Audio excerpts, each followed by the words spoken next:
Hello everyone, this is Luke. Welcome to another video where I will show you how to create a pie chart in Google Sheets. If you find this video interesting, don't forget to leave a like and subscribe.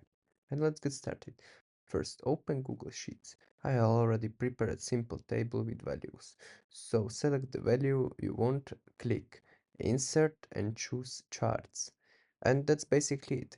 This will generate the chart automatically based on the values we provide.